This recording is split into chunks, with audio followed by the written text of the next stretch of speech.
Fue conocida como la mujer mono, la mujer oso, la mujer lobo, la mujer más fea del mundo. Fue exhibida como un fenómeno de la naturaleza en múltiples circos y otros escenarios. La gente se espantaba al verla. El científico Charles Darwin dijo que su cara tenía aspecto de gorila. No estamos hablando de una leyenda o un mito de México. Estamos hablando de una mujer real, una mexicana que pagó en carne propia la ignorancia de su tiempo. Sufrió horribles humillaciones y no podemos imaginar qué sentía al mirarse a un espejo. Hoy viajaremos en el tiempo y conoceremos la verdad de la mexicana Julia Pastrana, a quien muchos llamaron la mujer más fea del mundo. Pero antes, nos ayudas si nos regalas un like para que YouTube sugiera este video a más personas, y si te suscribes y activas la campanita de notificaciones, tu ayuda será completa. Gracias. Volvemos a la historia de hoy. De los orígenes de Julia se sabe muy poco. Se cree que nació en 1834. Probablemente fue hija de una india de la tribu de los buscadores de raíces que habita en la sierra de Sinaloa. Un panfleto distribuido para promocionar las presentaciones de Julia contaba que una mujer de la tribu desapareció un día sin dejar rastros. Tiempo después, la encontraron en una caverna junto a una niña de 2 años. Para sugerir la posible ascendencia de la pequeña, el panfleto decía que en los alrededores de la cueva abundaban los monos y los osos. La mujer negó que la niña fuera su hija, pero regresó con ella a la tribu, la hizo bautizar con el nombre de Julia y la crió junto a su esposo. Cuando su madre falleció, Julia fue recibida por la familia de Pedro Sánchez, el gobernador de Sinaloa. Trabajó como sirvienta de los Sánchez hasta 1854. Un día conoció a un estadounidense que la convenció de acompañarlo al país vecino. Según otra versión, la compró un tal Francisco Sepúlveda. Al cabo de unos meses, fue exhibida en Nueva York como el híbrido maravilloso. Un diario de la época afirmaba: los ojos de este Iusus natura brillan con inteligencia, mientras que sus mandíbulas, sus colmillos afilados y sus orejas puntiagudas son terriblemente espantosos. Casi todo su cuerpo está cubierto por pelos largos y brillantes. Su voz es armoniosa, porque este ser semihumano es perfectamente dócil y habla la lengua española. Iusus natura es una frase en latín que se puede traducir como capricho de la naturaleza. En los meses siguientes, Julia fue exhibida por dinero en varias ciudades de Estados Unidos y Canadá. Asistió a una fiesta militar donde bailó el vals con sus anfitriones. Un médico afirmó que ella era un híbrido entre un ser humano y un orangután. Otro llegó a la conclusión de que, sin duda, no pertenecía a la especie humana. Los retratos de la época muestran el rostro de Julia completamente cubierto de pelos, corto en la frente, la nariz y las orejas, largo y espeso en las cejas, las mejillas y el mentón. Los únicos lugares donde no tenía pelos era en la palma de las manos y en la planta de los pies. Tenía las orejas inusualmente grandes, la nariz ancha y chata, las mandíbulas proyectadas hacia adelante, los labios muy gruesos. En su libro La variación de los animales y las plantas bajo domesticación, escrito en 1868, Charles Darwin escribió acerca de Julia que, tanto en la mandíbula superior como en la inferior, tenía un doble juego irregular de dientes, con una hilera dentro de la otra, de las cuales el doctor Portland tomó un molde. Por la redundancia de los dientes, su boca se proyectaba hacia afuera y su cara tenía un aspecto de gorila. Aclaramos que Darwin no la conoció en persona. El caso le fue comunicado por su colega Alfred Wallace.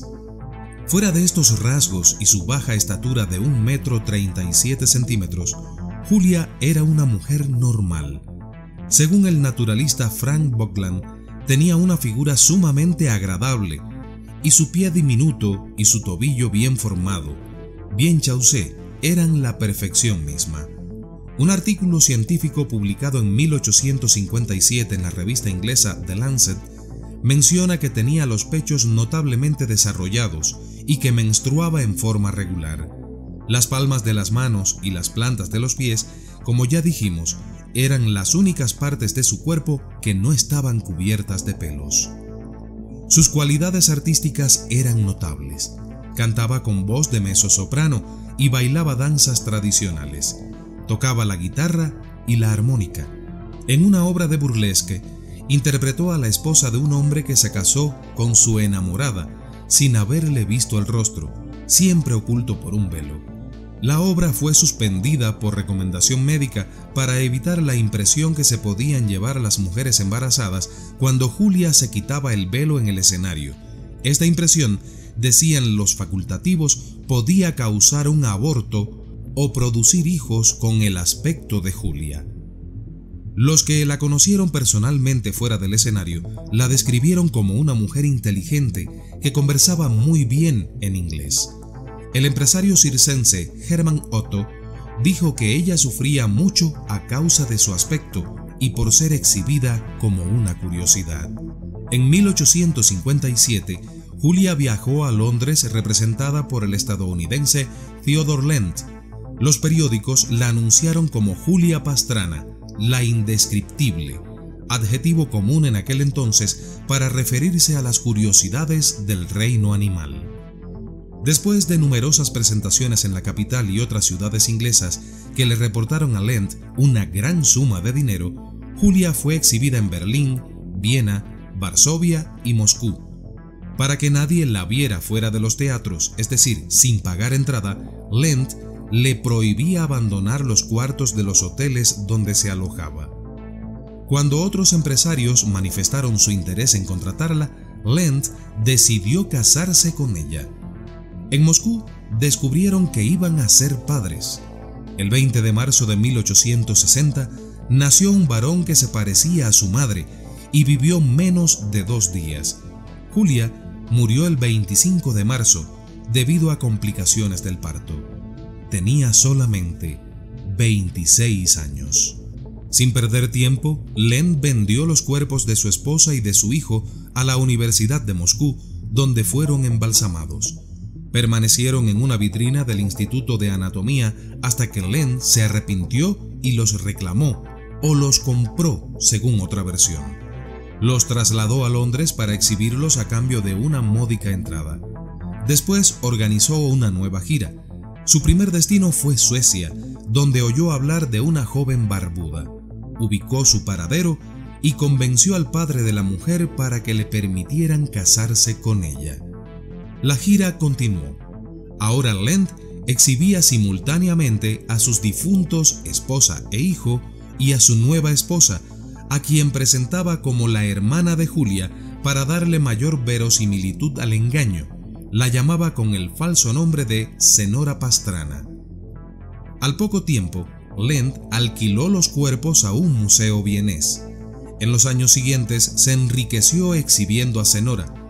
Ya retirado de los negocios, repentinamente perdió la cordura. Pasó sus últimos días en un asilo para enfermos mentales de Rusia. Como heredera de Lent, Senora retiró los cuerpos del museo y los exhibió en Múnich. Luego los vendió y se volvió a casar. En las décadas siguientes, los restos de Julia y su hijo tuvieron diferentes dueños y terminaron en la Cámara de los Horrores de un parque de diversiones erigido en Oslo. Cuando los nazis ocuparon Noruega, alguien propuso usarlos como fuente de ingresos para el Tercer Reich. Durante algún tiempo, los exhibieron en forma itinerante. Después de la guerra, los cuerpos fueron devueltos a la Cámara de los Horrores hasta que ésta cerró. Hubo nuevas giras por Noruega, Suecia, Dinamarca y Estados Unidos. En la década de 1970, las protestas del público y la iglesia pusieron fin a las exhibiciones. Tras la muerte del último dueño del parque de diversiones, los restos de Julia y su hijo permanecieron en un depósito donde fueron maltratados por ladrones al menos en 2 oportunidades. Finalmente, los roedores dieron cuenta del cuerpo del pequeño y Julia desapareció. En 1990, Julia fue encontrada en el sótano del Instituto de Medicina Forense de Oslo. La restauraron y el médico sueco Jan Bondesson logró obtener radiografías de su cráneo, que analizó junto con el odontólogo inglés Newell Johnson Miles. Los estudios revelaron que Julia presentaba 2 condiciones médicas: hipertricosis terminal congénita generalizada e hiperplasia gingival. La hipertricosis es un crecimiento anormal del pelo. En el caso de Julia era congénita porque se manifestó desde el nacimiento. Era generalizada porque abarcaba todo el cuerpo y era terminal porque no se trataba de vello corto y fino, sino pelos terminales, largos y gruesos. Es una enfermedad muy poco frecuente y de origen genético. La hiperplasia gingival es un crecimiento anormal de la encía. Las radiografías demostraron que Darwin había sido mal informado porque Julia no poseía 2 filas de dientes. En el año 2012, gracias a una campaña realizada por Anderson Barbata y luego de un pedido formal del gobernador de Sinaloa, el gobierno noruego aceptó repatriar el cuerpo de Julia. El 12 de febrero del año siguiente, sus restos mortales recibieron cristiana sepultura en el Panteón Municipal de Sinaloa de Leyva. Hubo discursos oficiales, misa y música popular, pero no todos estuvieron de acuerdo con la forma en que se hicieron las cosas. Joel Ramos Santos, investigador del Instituto Nacional de Antropología e Historia de Sinaloa, dijo que la ceremonia no fue más que una aberración con consecuencias negativas para la política cultural de Sinaloa, pues aún con las mejores intenciones, que no se duda tuvieron, todo al final de cuentas se iba a convertir en un show de morbosidad. El último de Julia Pastrana, ya que aún en su entierro, como lo fue en su vida y aún muerta, su cuerpo sería utilizado una vez más para montar un espectáculo, en este caso, para justificar una política cultural sin sentido y ausente de eso, de cultura. ¿Y tú qué opinas al respecto? ¿Conocías la historia de Julia Pastrana? ¿Conocías estas declaraciones que criticaron el recibimiento de los restos de Julia Pastrana en México en el año 2012? En la oscuridad de la noche, cuando las sombras se alargan y los susurros del viento danzan entre los árboles, la mente se abre a las historias más aterradoras que la humanidad ha concebido.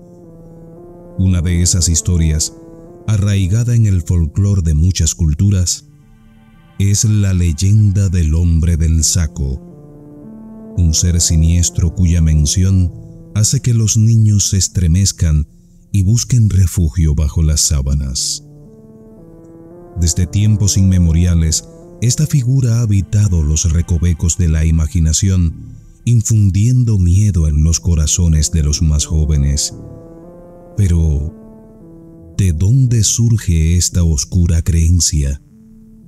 Se dice que la leyenda del hombre del saco tiene sus raíces en una historia real, una sombra que se desliza por los callejones y se esconde en los rincones más sombríos de la historia humana. A lo largo de las décadas, esta figura ha evolucionado, adaptándose a las distintas épocas y culturas. En el pasado se decía que el hombre del saco acechaba en los bosques, esperando atrapar a los niños desobedientes y arrastrarlos a su morada oscura. En la era moderna, su presencia se ha extendido a los rincones más inesperados, debajo de la cama, en los armarios oscuros o incluso en las sombras proyectadas por la luz de la luna.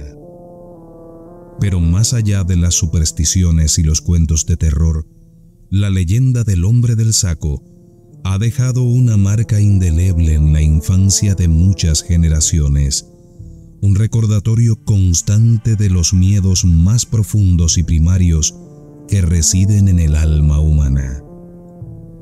Los niños nacidos en España y en América Latina a lo largo del siglo XX han crecido con miedo al hombre del saco, también conocido como el sacamantecas, una oscura figura de la leyenda negra española que, según el mito, raptaba a los menores para asesinarlos y sacarles las entrañas.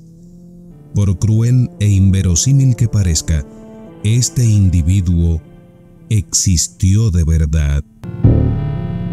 La leyenda del hombre del saco no es más que la historia 1000 veces contada y a veces un tanto exagerada del crimen de Gádor, un asesinato cometido en la provincia de Almería en el año 1910. Este funesto hecho ocupó las portadas de los principales periódicos de la época y perduró como uno de los sucesos más referidos y temidos de la cultura popular en España y en América Latina. En el año 1910, la tuberculosis era una de las enfermedades mortales que asolaban a Europa. Desesperado por cómo esta dolencia carcomía sus pulmones, Francisco Ortega, un almeriense de unos 30 años, conocido como el Moruno, acudió a una curandera. Agustina Rodríguez, que vivía en un pequeño y modesto cortijo a las afueras de Gádor, en Almería, España, recibió la visita de Ortega y, viendo el avanzado estado de su tuberculosis, le dijo que no podía hacer nada al respecto, pero que sí conocía a alguien que quizás sería capaz de ayudarle. Tal y como relata ABC, Agustina Rodríguez derivó a El Moruno a Francisco Leona, otro curandero de la época. El encuentro de El Moruno con Francisco Leona fue el origen del terrible crimen de Gádor. El curandero, un hombre viudo de 70 años, le dio al enfermo de tuberculosis su macabro remedio: con que bebas la sangre caliente de un niño y con que le pongas después las mantecas del propio niño sobre la tapa del pecho, estarás curado, le aseguró. Por 3.000 reales se ofreció a conseguirle al niño. Convencido de que aquel macabro remedio sanaría su enfermedad, el Moruno accedió a pagar para secuestrar a un menor. Para raptar al infante, Francisco Leona decidió solicitar la ayuda de Julio el Tonto, hijo de la curandera Agustina. Su víctima fue Bernardo González Parra, un niño de 7 años que vivía con sus padres en una cueva de la localidad almeriense de Rioja. El 28 de junio de 1910, Leona y Julio el Tonto encontraron al niño Bernardo bañándose con otros 2 pequeños en las cercanías de Rioja. Los criminales, provistos con un saco, engañaron al pequeño y lo llevaron al cortijo de Araos.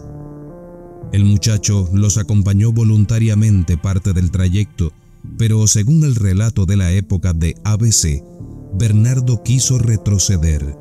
Leona lo agarró, ordenó a Julio que abriera el saco y metió en él al menor. Con el menor secuestrado, Leona y Julio se dirigieron a la casa de la curandera Agustina, que los estaba esperando con el Moruno. Cuando esa noche llegó a su casa José Hernández, el marido de Agustina, procedieron al sacrificio del niño Bernardo. Entre Julio, su hermano José y su infame madre Agustina sujetaron a la desdichada criatura, en tanto que el miserable verdugo, el monstruoso Leona, provisto de una navaja de hoja y filo finísimos. Ya se pueden imaginar todo lo que ocurrió. Tal y como contó ABC, ante aquel horripilante cuadro, ante tan atroz espectáculo que puede ofrecer el cuerpo de un niño abierto en canal, Francisco Ortega se colocó en el pecho un emplasto de aquellas mantecas. Cuando acabaron con el terrible ritual, y sin saber si el niño seguía con vida, los implicados se pusieron a discutir quién iba a rematarlo y a deshacerse posteriormente del cuerpo. Finalmente los asesinos trasladaron los restos de Bernardo hasta el barranco del Jalbo. Después de que se descubriera el crimen y ocupara las portadas de los periódicos de tirada nacional durante semanas, los implicados fueron sometidos a juicio.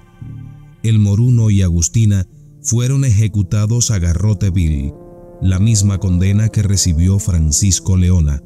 No obstante, este último murió en la cárcel sin llegar a ser ejecutado. A los hermanos José y Julio, hijos de Agustina, les sentenciaron a 17 años de prisión y a pena de muerte respectivamente, aunque el segundo fue indultado debido a la demencia que sufría. ¿Conocías el origen de la leyenda del hombre del saco? ¿Sabías que cada vez que se le dice a un niño, duérmete o llamo al hombre del saco, se está trayendo a la actualidad un atroz crimen del pasado que dio lugar en el mundo de habla hispana a una de las leyendas más atemorizantes, especialmente para los niños? ¿Cómo es esta leyenda en tu país? Comenta en la sección de comentarios, regálanos un like en el video, suscríbete al canal y comparte este video en tus redes sociales. Pronto volvemos con más.